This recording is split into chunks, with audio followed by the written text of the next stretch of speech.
Kapuso, NCAA Season 97 malantaw sa gihapon sa GMA Network.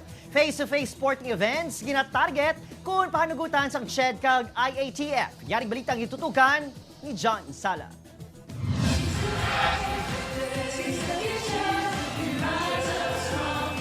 Pagkatapos ang madinalag-on nga Season 96 ang NCAA kung sa diin ang in-host school ang Colegio de San Juan de Letran, kag ka-partner sa una kay gayunan ang GMA Network. Nag-umpisa na sa karon ang pagplano para sa masunod naman nga season. Mang-in-host sa NCAA Season 97 ang De La Salle College of St. Benilde kag malantaw sa gihapon ini sa GMA Network. Pila lang sa mga importante nga goals sini ang pagbalik sang face-to-face sporting events nga malantaw live sa GMA Network. We're on the right track. After the resumption of training with all the approval and analysis and safety protocols, maybe soon or coming next year, we'll see players and athletes live. Abangan niya. Season 97 will be exciting, no? Especially that we are really, targeting to have the sporting events na, no? Although limited lang, but all of those that the sporting fans are expecting, like basketball, volleyball, no? We're hoping to have those games in Season 97.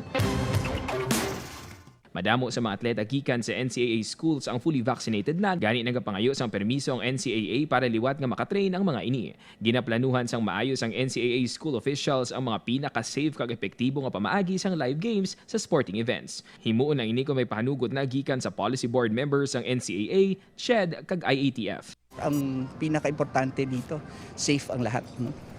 Especially we're transitioning to the new normal nga. Oo.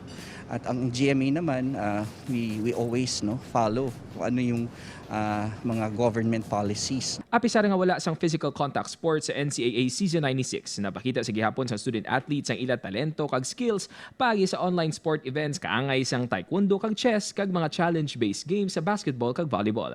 Na-feature man ang istorya sang pagpursige, inspirasyon kag handom sang student athletes sa nagkalain-lain nga programa kag platforms sang GMA Network. Once again, NCAA has made history by becoming the first collegiate athletic league in the Philippines to safely hold a sports tournament in the time of pandemic.